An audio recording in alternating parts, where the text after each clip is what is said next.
cette nouvelle édition des électriques hybrides Test Day. Et après l'année qu'on a tous vécue, c'est effectivement formidable de pouvoir se revoir en vrai. Alors je sais que beaucoup de personnes nous suivent aussi de façon interactive, mais nous sommes là physiquement et on va discuter, débattre autour d'un enjeu aujourd'hui.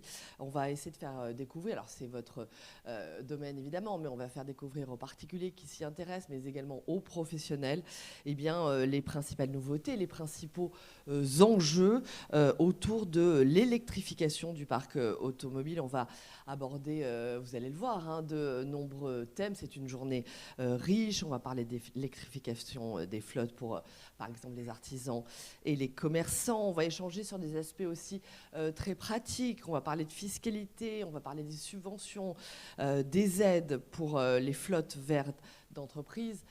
Je remercie bien sûr la mairie de Paris, l'hôtel de ville, et notamment David Béliard, qui est maire adjoint au transport, qui va nous rejoindre cet après-midi pour participer à nos débats, nous accueillir ici à l'hôtel de ville de Paris.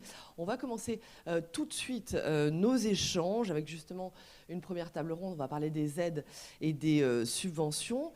Et puis surtout, je vous précise une chose avant de commencer, tous ces échanges sont interactifs. Donc vous qui êtes là physiquement dans cette salle, n'hésitez pas à demander les micros, à poser des questions s'il y a des choses qui ne vous semblent pas claires.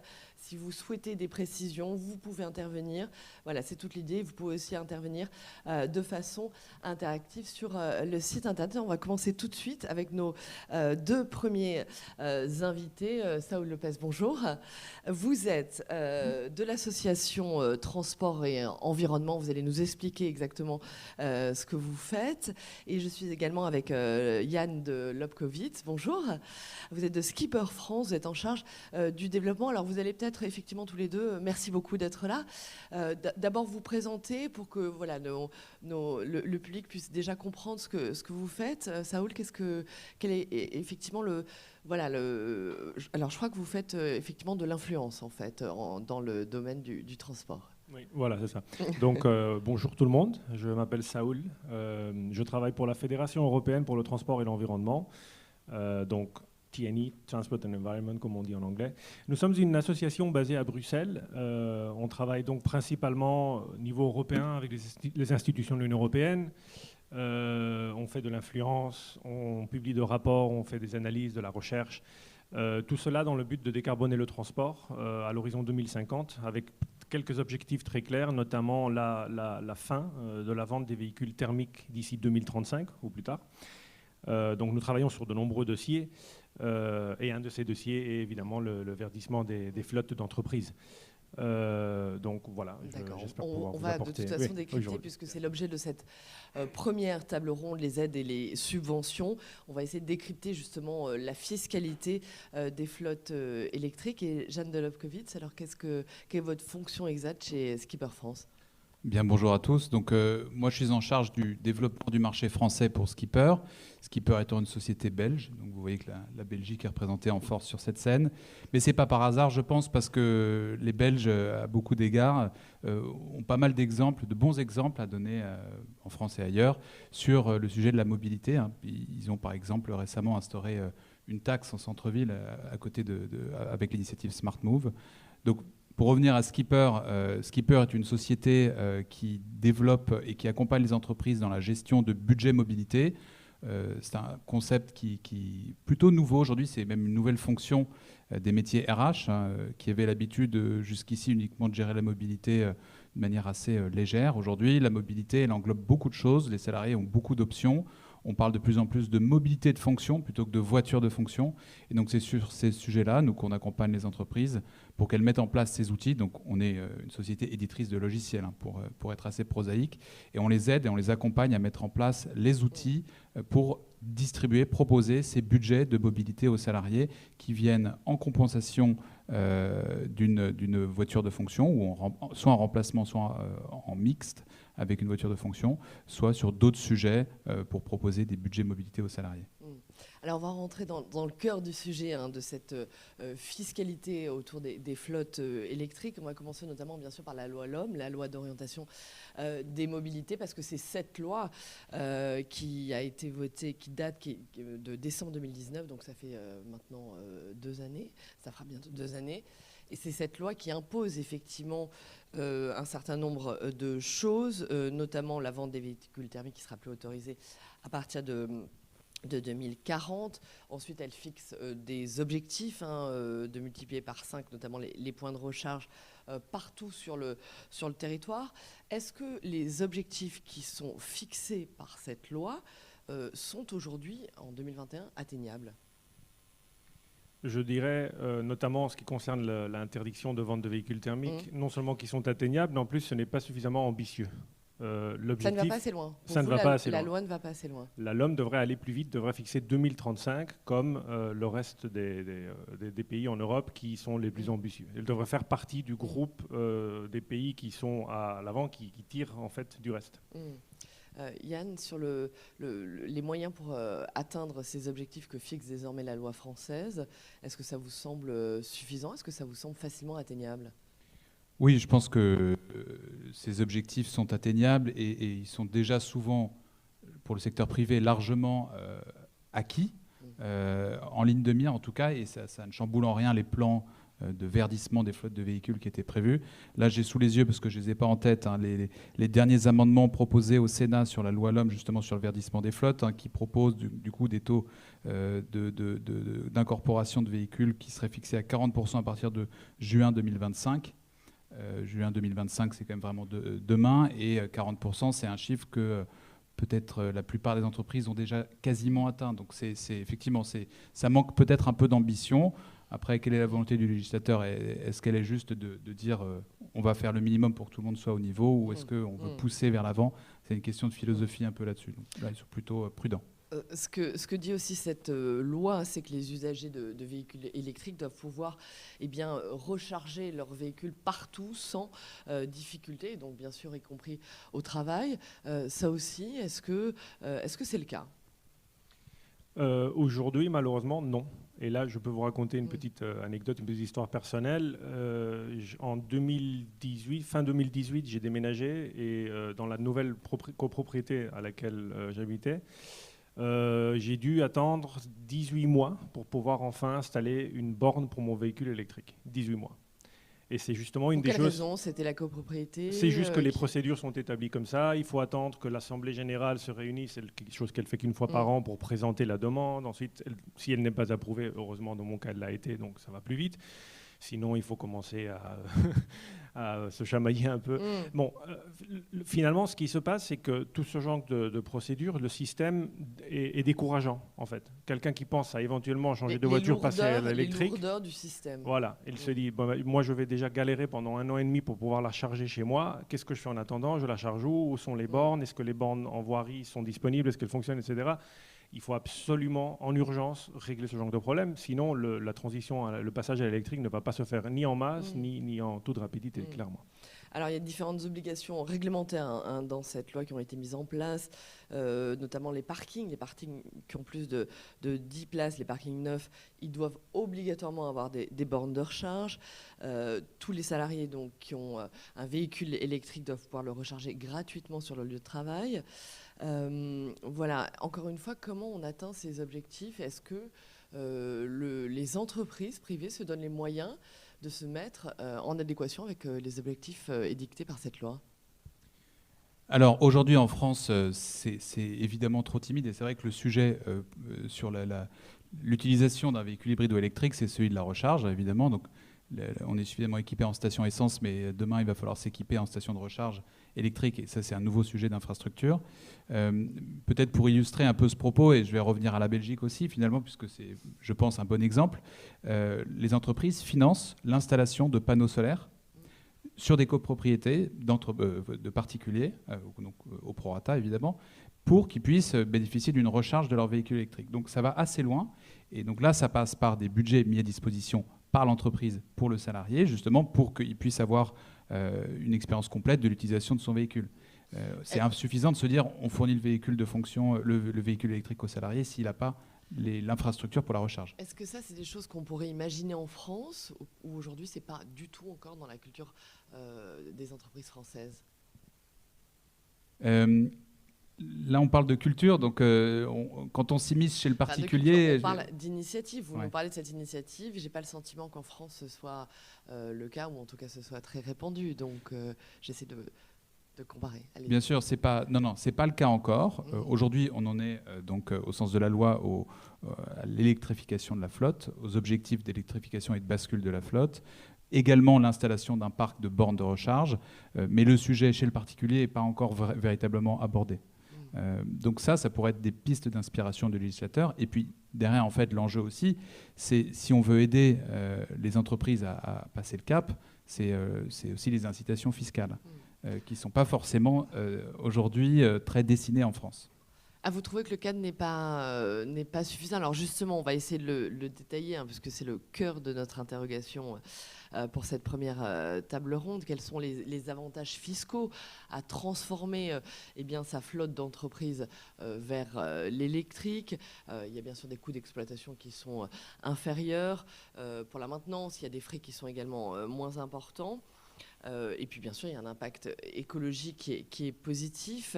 L'État subventionne, vous nous dites, c'est pas suffisant. Néanmoins, ce que dit la loi de finances, le budget 2021, l'État subventionne ces transitions. Il y a des abattements sur les avantages en nature. Il y a beaucoup de choses. Pour vous, ce n'est pas suffisant?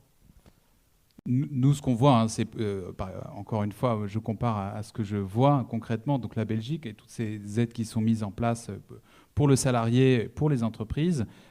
Ça va un cran plus loin, et donc le salarié, l'entreprise ne se pose pas la question, en fait. C'est une bonne pratique, alors qu'aujourd'hui, c'est un sujet qui est nouveau en France, hein, donc c'est progressif, mais le sujet est timidement abordé, et voilà. Donc c'est là où je dis que ça va dans le bon sens, mais ça pourrait être plus radical. Je pense que vous partagez cette même opinion. Saoul? En fait, regardez, le problème de fond, c'est que l'État aujourd'hui subventionne la pollution. C'est-à-dire, quand un particulier achète une voiture, on va payer le prix que le concessionnaire nous demande, on va payer la TVA, 100% de la TVA, et puis on va rouler avec, et puis c'est tout. Si c'est une entreprise qui achète la même voiture, déjà, elle va probablement avoir accès à un autre tarif, mais bon, ça c'est une autre question. Mais premièrement, la TVA, l'entreprise va pouvoir en récupérer une partie ou 100% en fonction de l'utilisation que ce véhicule va ensuite avoir en flotte d'entreprise. Mais en plus, il y aura un amortissement possible pour une certaine valeur de ce véhicule pendant 4 ou 5 ans, chose auquel le citoyen, le particulier, n'a pas accès. Donc, on peut comprendre évidemment qu'il faut aider les entreprises d'une certaine manière pour pouvoir avoir un tissu économique, une activité économique qui fonctionne, qui est donc positive pour tout le monde, d'accord. Mais quand on analyse en fait les immatriculations des véhicules de société, on remarque que quasiment 9 véhicules sur 10 sont polluants. C'est des diesels ou des essences, des voitures polluantes. Ce système est en train de coûter 5 milliards d'euros par an à l'État français. Sur ces 5 milliards, 4,5 sont destinés à l'achat de véhicules polluants. Un véhicule polluant qui aura droit à un retour de TVA, à récupérer la TVA, des amortissements, etc. Et ça, il faut le changer. Pourquoi? Parce qu'on ne peut pas se permettre, au niveau climatique, au niveau de qualité de l'air, de subventionner la pollution et de faire que les villes, comme vous voyez bien Paris, parfois l'air est irrespirable. Donc il faut quand même attaquer ce problème. Mais justement, ce dont on parle, c'est que la loi, désormais, édicte, l'État subventionne ces transitions, notamment pour les entreprises, avec une exonération de TVS, une prime à la conversion, une exonération de carte grise, le bonus écologique. Vous ne pouvez pas dire... voilà, tout ça, ce sont néanmoins des incitations concrètes. Qu'elles ne soient pas suffisantes peut-être, mais ce sont des incitations concrètes. Voilà, mais ce que je dis, c'est que ce n'est pas ambitieux. Je vous le répète, c'est toujours 9 voitures sur 10, c'est des thermiques. Donc on est en train de donner 4,5 milliards d'euros par an aux voitures polluantes, aux entreprises pour qu'elles achètent des voitures polluantes. Et en plus, il y a le problème des cartes carburant. Donc le modèle qu'on est en train de promouvoir, c'est acheter une voiture et rouler en voiture polluante. Qu'est-ce que sont les cartes carburant? Et c'est quand on a une carte qui vous permet d'aller en station-service pour mettre de l'essence ou du diesel dans votre voiture, et c'est pris en charge par votre société. Ça fait partie du package de rémunération avec votre véhicule de fonction. Et en plus, de temps en temps, les voitures qui sont choisies, c'est des hybrides rechargeables, donc on voit quand même que les sociétés commencent à faire des efforts, mais on donne une hybride rechargeable à un employé avec une carte carburant. Est-ce que cette personne va aller se casser la tête à essayer de recharger ce véhicule en électricité? Non. Il va faire le plein d'essence. Donc tout ce genre de choses, la il loi faut les n'est pas changer. assez incitative pour vous. Exactement. Et de quelle façon elle pourrait l'être plus? On revient de nouveau à la Belgique. Regardez, c'est juste un exemple, il y a beaucoup d'autres propositions, mais en Belgique, par exemple, ils viennent d'approuver, ils viennent d'arriver à un accord par lequel, entre 2023 et 2026, tous les avantages de fiscalité pour les voitures de société vont disparaître pour les voitures thermiques. Donc, à partir de 2026, une entreprise pourra très bien fournir des véhicules de société à ses employés qui roulent à l'essence ou au diesel, mais ils n'auront aucun avantage fiscal. Pas d'amortissement, En France, c'est pas le cas. Non, en France, c'est pas le cas. En France, vous pouvez toujours... Il y a dans la loi climat... il y a quand même des objectifs de renouvellement de flotte. Non, donc je veux dire, est-ce qu'ils ont déterminé, est-ce que la France détermine la fin des aides pour les véhicules thermiques, justement? Non. Pas dans les textes, dans la loi aujourd'hui. Non. D'accord. Et donc vous nous disiez, pardon, je vous ai coupé sur les aides pour les voitures. Oui, écoutez, je fais comme mon collègue, moi aussi j'ai pris quelques notes. La loi climat résilience aujourd'hui propose 70% de taux de renouvellement des flottes en 2030 avec des véhicules à faible émission. Donc il y a déjà quelque chose dans la loi. C'est bien, on avance dans la bonne direction. Le problème, c'est qu'il n'y a pas de sanctions prévues pour ceux qui n'atteignent pas ce seuil de 70%. Oui, on édicte des objectifs, mais ce ne sont pas des obligations, voilà. C'est pas contraignant. Voilà. Donc c'est déjà là, le transport et environnement propose qu'il y ait des sanctions de prévues. Sinon, ça ne sert à rien de fixer ces objectifs. On vous donne un objectif, mais il ne va rien se passer si vous ne l'atteignez pas. Et pour en venir à la question de la fiscalité, aujourd'hui, une entreprise en France, puisqu'on parle de la France, elle a plus d'intérêt à acheter effectivement, à investir dans un parc électrique ou de continuer à entretenir un parc thermique? Non. Ce que dit la loi, ce que dit la fiscalité. L'intérêt de la France, en fait, le thermique, c'est le passé. Et puis la France, avec son industrie automobile super importante en Europe et même dans le monde aussi, a tout intérêt de faire une transition le plus vite possible vers les technologies du XXIe siècle. Non, mais que ce soit effectivement l'objectif d'un pays. Je vous parle d'une entreprise. Quel est l'intérêt de l'entreprise aujourd'hui, financièrement, fiscalement? Ça revient moins cher. Le coût d'utilisation, ce qu'on appelle, j'ai pas la terminologie en français en tête, mais c'est le total cost of ownership, le coût total de propriété ou d'utilisation, est moins cher pour un véhicule électrique que pour une voiture thermique. Donc, malgré le fait qu'il n'y ait pas de choses très contraignantes dans la loi aujourd'hui, néanmoins, si une entreprise regarde les dispositifs fiscaux, il est plus intéressant pour elle d'investir dans de l'électrique. Oui, mais pas exactement en regardant les dispositifs fiscaux, mais en regardant le coût d'utilisation de ces véhicules pendant 4 ou 5 ans. Il y a effectivement un coût à cette transition. En fait, si on regarde le coût de la transition, ça représente un investissement. Donc, et souvent un investissement, une entreprise doit débloquer un budget pour cet investissement. Donc ça peut concerner les bornes de recharge. Même si c'est des dispositifs fiscaux, ça reste un coût, ça reste une charge considérable pour les entreprises.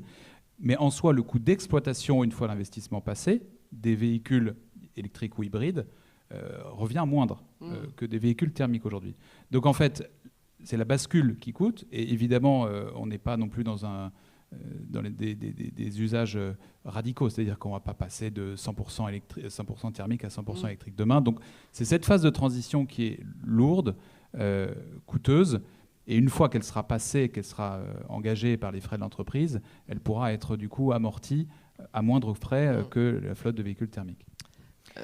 Après, il y a des questions dans la salle, mais allez-y. D'accord. Juste une petite...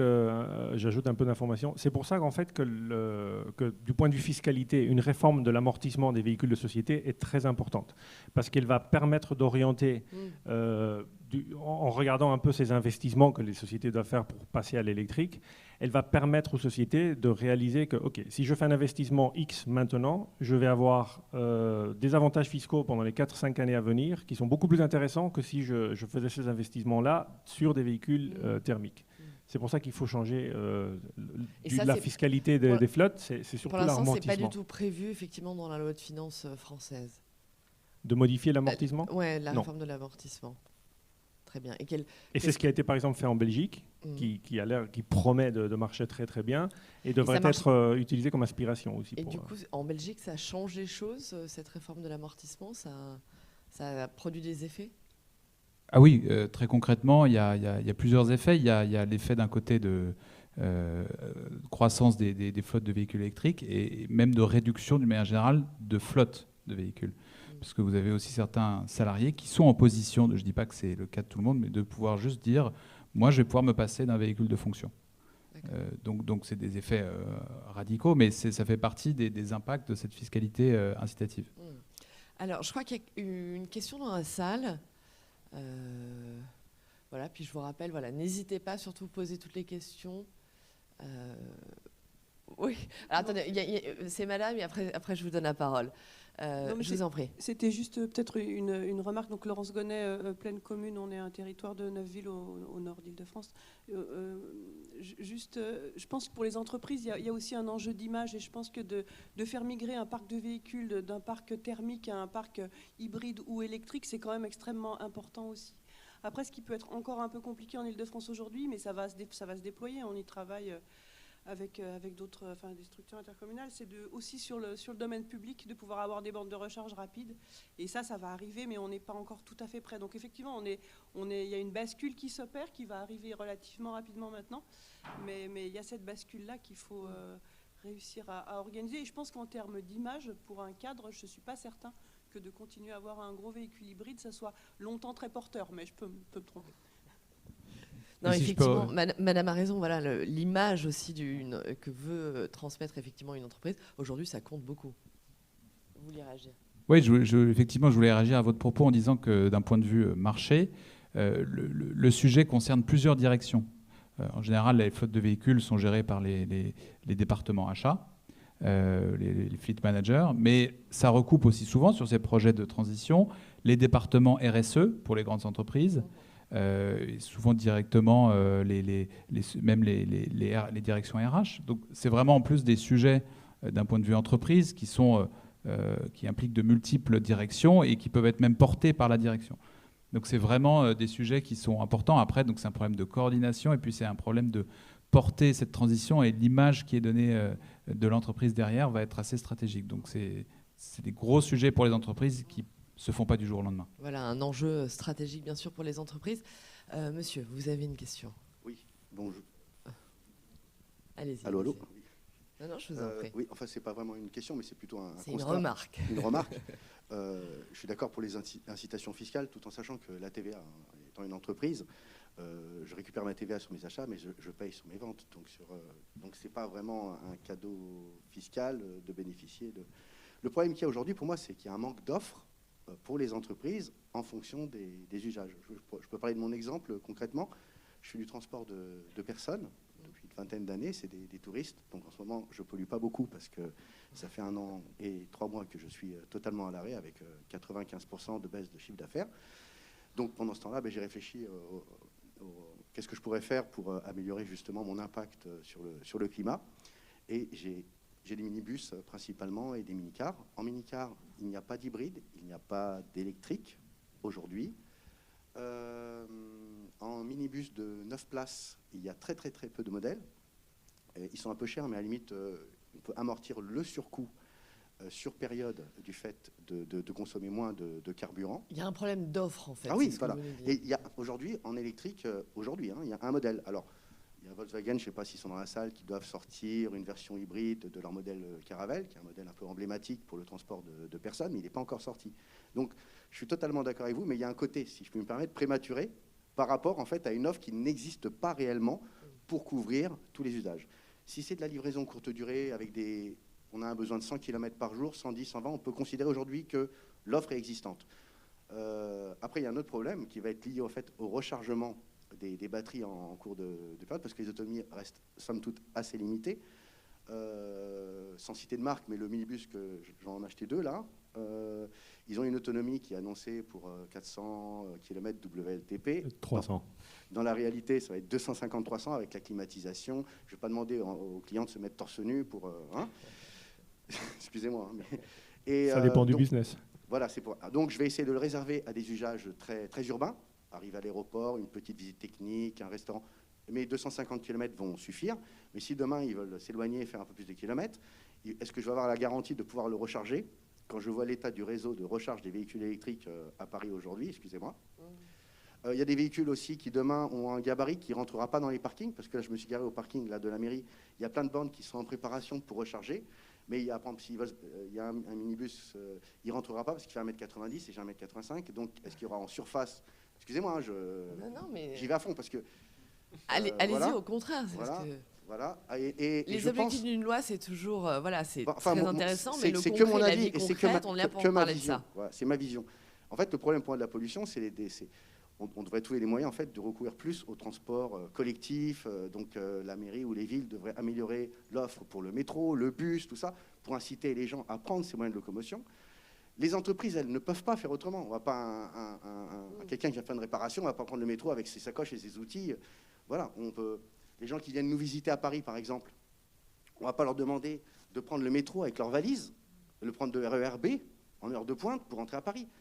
Donc, il faut trouver un moyen en fait, de rendre le transport le plus collectif possible, en fonction des usages, ceux qui vont au travail, ceux qui viennent visiter.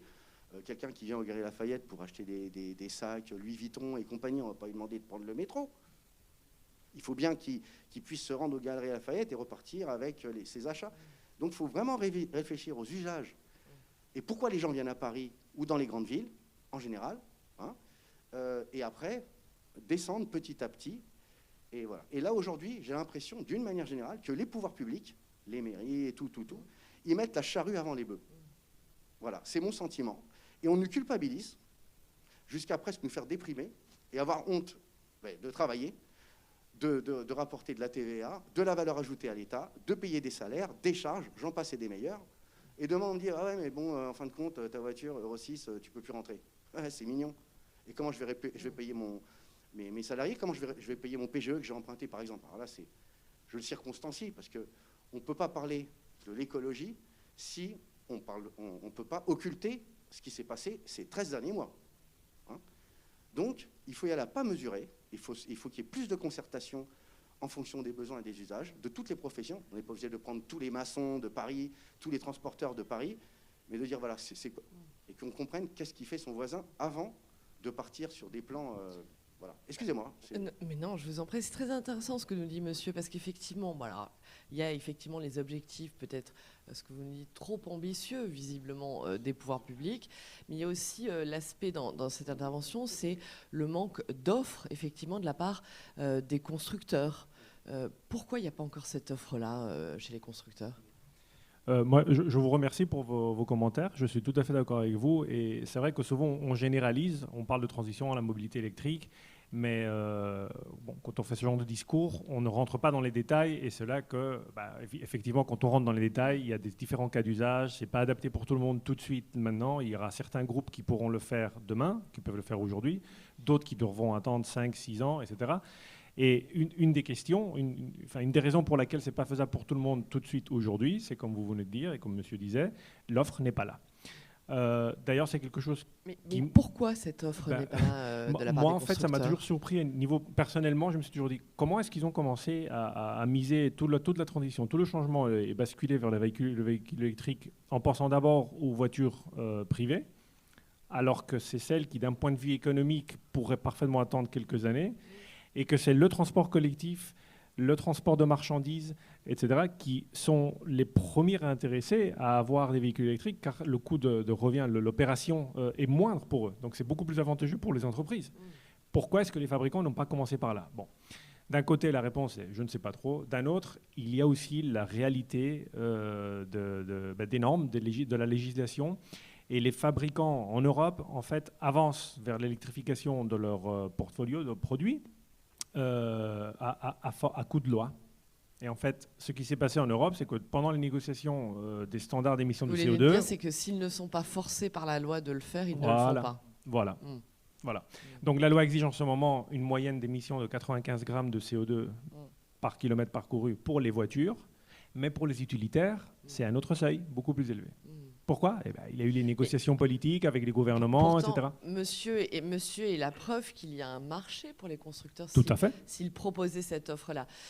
Voilà, je vous laisse répondre, puis après on a une autre intervention. Allez-y.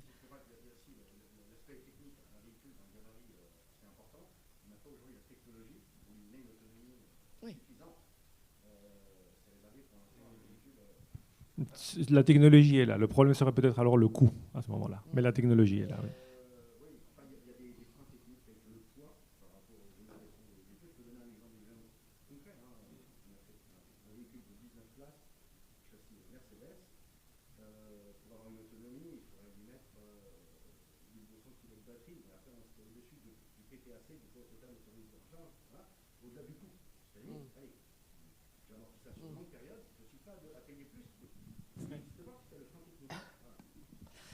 Mais là, c'est plus un frein politique. Parce que tout ce qu'il faudrait faire, c'est que 5 ou 6 personnes se réunissent et signent un papier qui dit c'est plus 1200 kilos, tu peux aller au-delà s'il est électrique. Donc la technologie, elle est là. C'est les décideurs qui ne font pas le nécessaire. Non, il nous reste encore 3 à trouver. Et on sera 5.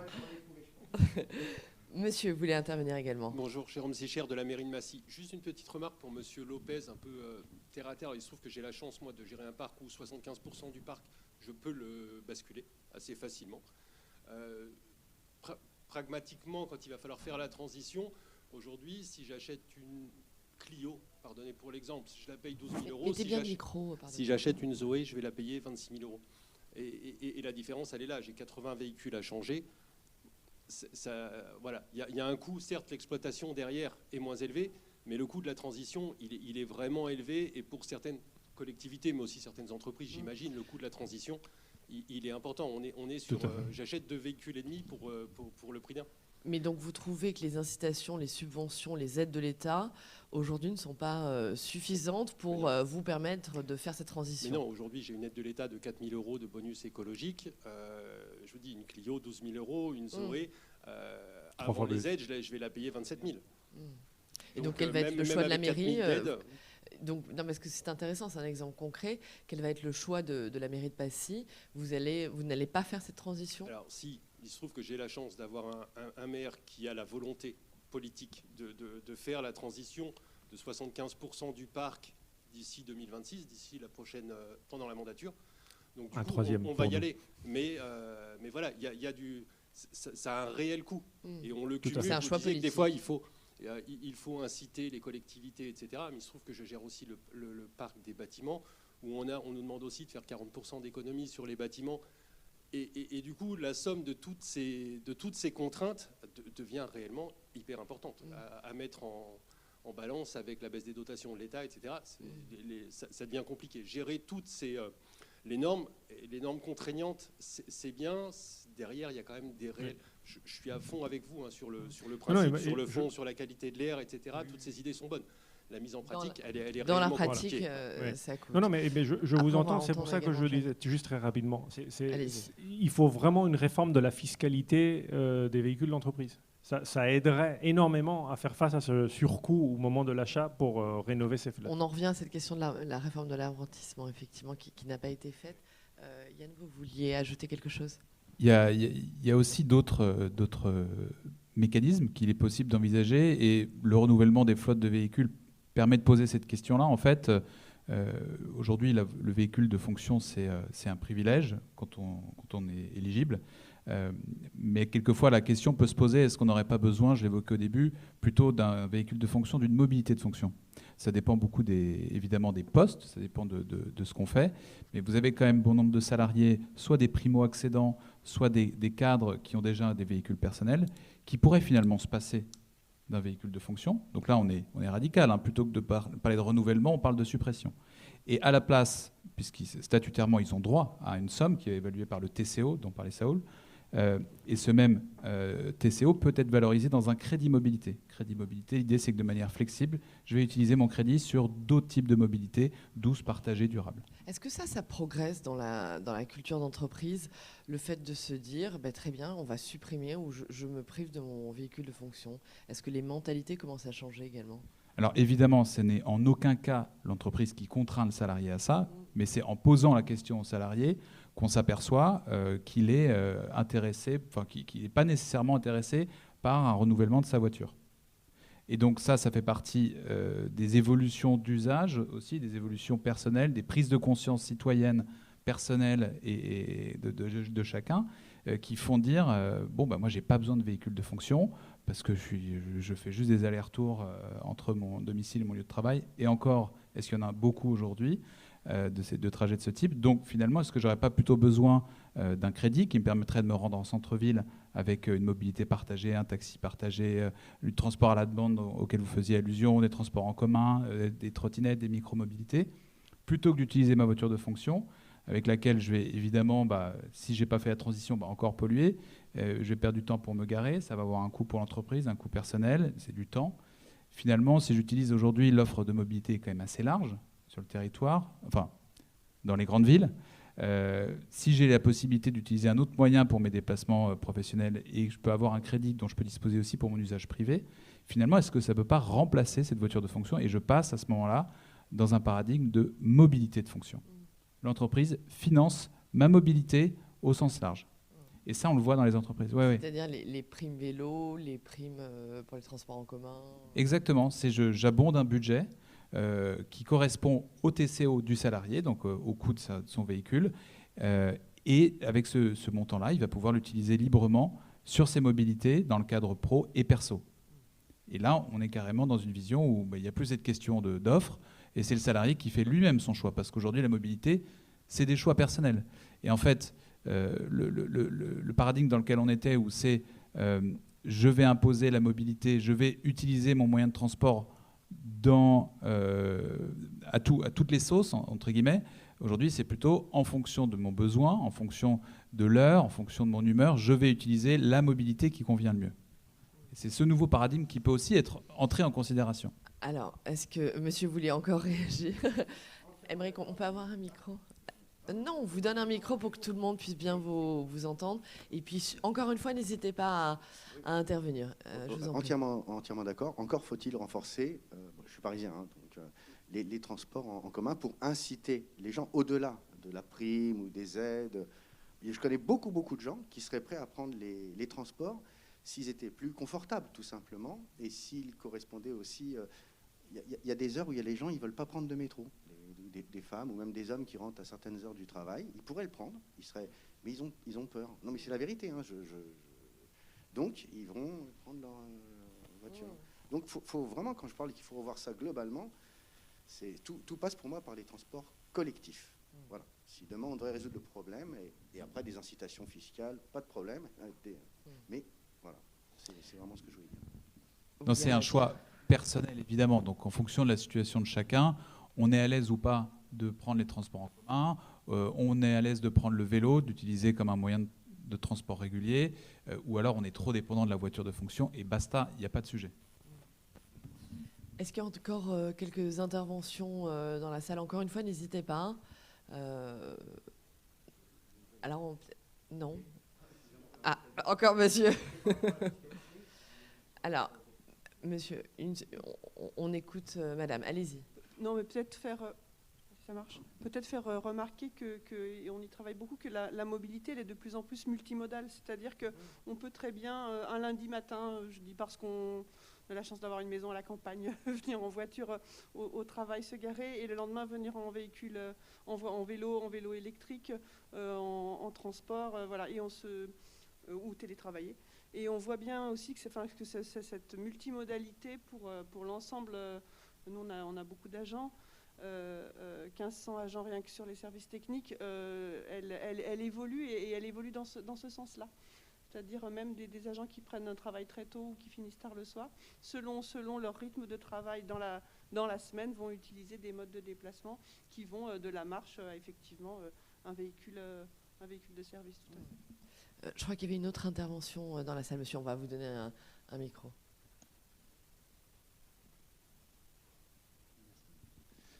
Bonjour, Michel Garl-Hutchinson. J'aurais voulu savoir comment vous situez les autres acteurs de la chaîne de valeur, à savoir les grosses sociétés de location, et puis les financeurs, les banques et autres, puisqu'on parle beaucoup de la législation et de l'usager. Mais entre tout ça, il y a encore pas mal d'acteurs qui doivent aussi avoir leur intérêt et certainement prendre position par rapport à ces mutations. Merci. Qui souhaite répondre alors ? Yann, peut-être. Donc les financeurs, vous voulez dire les RCI Bank, les sociétés de leasing automobile, principe. Ouais. Ils sont complètement dans cette direction. Hein. Ils sont clairement en train de prendre la mesure du fait que l'offre de véhicules de fonction doit évoluer, en fait, doit s'élargir à plus de mobilité et laisser ce choix de la multimodalité aux salariés. Si elles ne sont pas capables de proposer ces offres aux entreprises qui recourent à leurs services pour les flottes de véhicules, elles vont, entre guillemets, être dépassées. Et donc, c'est totalement... nous, à titre d'exemple, on discute avec certaines d'entre elles parce qu'elles sont en train de se poser la question, comment est-ce que je peux demain mettre à disposition des entreprises une offre de mobilité plus large sans être moi-même capacitaire. Enfin, c'est-à-dire qu'ils ne veulent pas commencer à s'armer d'une flotte de vélos de fonction, plus de trottinettes de fonction, plus de je ne sais pas quoi. Non, ils restent en premier lieu gestionnaires, ils proposent une flotte de véhicules et puis ils vont élargir leur offre sur un volet plutôt digital, sur l'accès en fait, à d'autres services. C'est ça que moi que je constate. Saoul. Moi, je parle régulièrement, ça fait partie de mon travail, avec les sociétés de leasing. Eux, on peut très rapidement identifier parmi les grosses entreprises de leasing deux groupes. Le groupe des pionniers qui veut accélérer la transition, qui veut aller vite, c'est LeasePlan, c'est Arval et c'est ALD. Les autres sont un peu à la traîne. Mais de toute façon, les deux groupes, tous se retrouvent à jouer leur rôle d'intermédiaire. Parce qu'en fait, eux, tout ce qu'ils doivent faire, c'est fournir à leurs clients les véhicules que le client demande et derrière, aller voir les constructeurs automobiles pour l'approvisionnement, pour se faire fournir les véhicules demandés.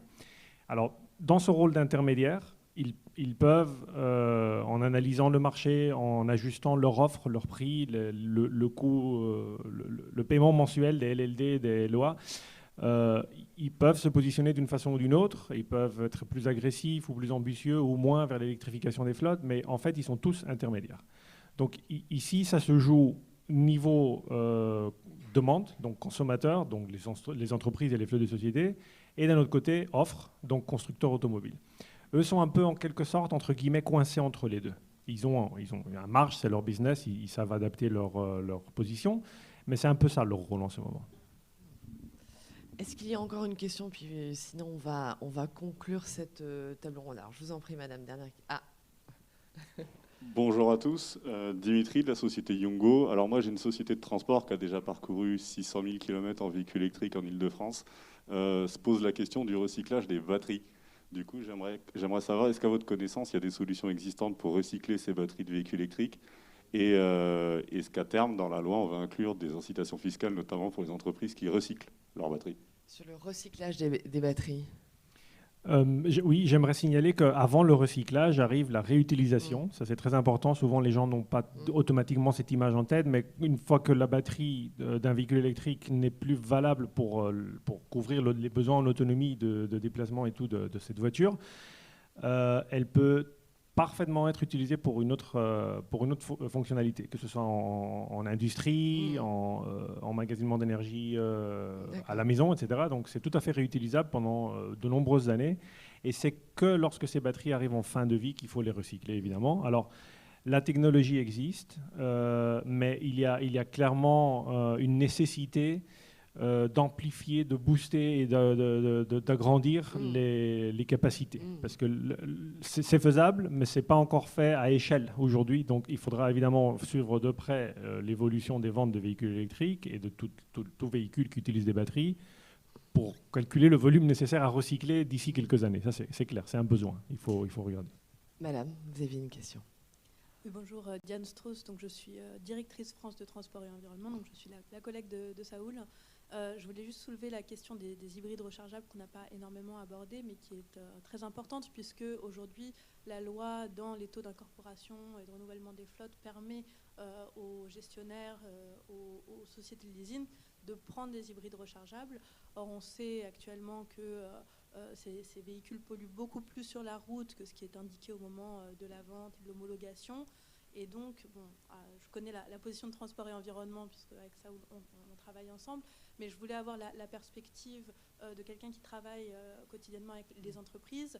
Comment est-ce que sont perçus ces véhicules et est-ce qu'on commence à percevoir le problème environnemental qu'il y a? Parce qu'on peut se dire qu'il y a quelque chose d'attractif dans le fait d'offrir ces véhicules, puisque ce sont des véhicules thermiques majoritairement, mais en même temps, ils passent pour être des véhicules électriques au moment où on les achète et au moment où on fait son reporting climat. Voilà. Yann, je vous laisse répondre, ce sera la dernière réponse. Allez-y. Très clairement, il n'y a pas cette prise de conscience-là. Et surtout, l'hybride est conçu comme le véhicule qui va faire cette transition vers le modèle électrique. Et les taxes, la fiscalité s'appliquent sur les véhicules hybrides. Donc en fait, c'est un petit peu l'objet tout bénef pour une entreprise de pouvoir dire je fais la transition et l'impact environnemental, comme vous l'avez souligné, néfaste finalement des véhicules hybrides et pas encore vraiment souligné et mesuré dans les entreprises. Aujourd'hui, il est utilisé comme un outil de transition et donc demain, on se rendra compte que c'était peut-être pas le bon.